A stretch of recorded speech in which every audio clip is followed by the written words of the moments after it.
Are you wanting to ask for a raise or maybe go for that promotion? Or if you're an entrepreneur like me, maybe you just want to raise your prices as we head into a new year. Well, I've got the secret for you if you're struggling with any of those big asks. I'm Brenda, Florida, life coach and lifestyle advisor, and today we're going to talk about this very practical aspect of life that comes around often as we head towards the end of a year, but can come up anytime, which is sort of having the skills and sometimes the courage to ask for a raise or ask for a promotion, or to raise your prices if you're an entrepreneur, or move into a new arena of sales and marketing for your business if you're an entrepreneur. And today what I want to propose to you is that by working with your emotional intelligence, whatever that ask is, it doesn't matter what specific category it's in, it's going to be easier for you to do it if you work with your emotional intelligence first. What do I mean by that? Well, emotional intelligence has 4 basic components of it. It has the self-awareness piece, understanding myself. And then it has the self-management piece. How, now that I'm self-aware, how do I take that information and do something with it, do something different than I might normally do? Then there is other awareness, or social awareness, or relationship awareness, however you want to think about that. But your ability to tune in to another person and consider how they might be thinking or feeling. And then there's the relationship management piece, where then you decide how you want to react or behave, or what you want to say based on all 4 of those things put together. So let's put that to action right here on one of these. And I'm just going to pick asking for a raise, but you can apply it to any of them. So first of all, I need to look at myself. So what is intimidating to me about asking for a raise? What am I worried they're going to ask? Or why would my boss saying no to me bother me? So I might have to do a little digging here, right? To say, well, maybe I really don't feel worthy of a raise. Like maybe there's one part of my brain saying, ask for the raise, you work hard, you do this and that. And then another part of me saying, no, you're really not worthy.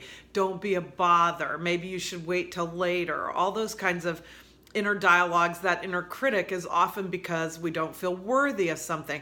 So before you go ask for that raise, work on that worthiness piece, right? And so, we could do a whole series on this, and I probably will do a whole emotional intelligence series, but just think about what makes you worthy. In a job, you've probably worked your way into some of that worthiness. I'm here to tell you, we're all worthy just because we exist, because we have brought our gifts into the world. So you could think about it that way. Just kind of let yourself off the hook just because you're worthy for showing up, for doing good work in your job.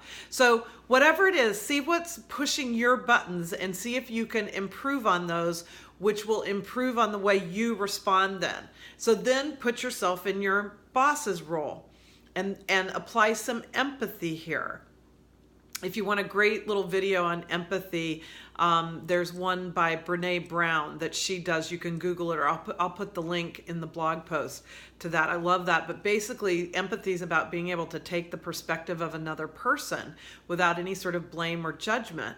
So how might my boss be thinking it? Let me put myself in their perspective. Maybe they have budget pressures. Maybe, we have multiple growth pressures, or maybe declining pressures, right? Maybe the business hasn't been growing, and so there could be pressures financially that way. So you're taking all this into account, right? Like, where am I at, and how might I want to change how I respond? Where might my boss be at, or my company be at? And what might be pushing their buttons? So then I can decide how I want to behave given all of that, instead of just launching in with my own agenda, and or worse yet, without giving it much thought at all and just going in and asking. So break down those 4 pieces, make some notes. I always think journaling about these things is really helpful, and it will help you get your thoughts together and maybe some key points that you want to make as you go for your ask. or things that you want to remind, successes that you've had that you might want to remind your boss of. But do it from that place of really backing off of your emotional charge. That's why the self-important part, that was a Freudian slip. The self-awareness part is so important, because until you really figure out where you're coming from, you can't really ask in a clean and holistic way. So always we clean house at home before we look to others to clean their house. So get clean with yourself.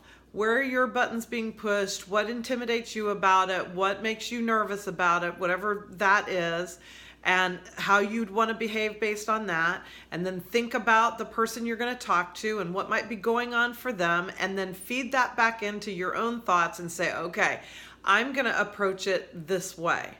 So I hope that helped you out. If you have any questions, or you've had times where this really worked for you, or times you didn't apply these kinds of principles and it didn't work for you, I'd love to hear about it in the comments, and we'll keep the conversation going. Thanks everyone, and let's live lavishly.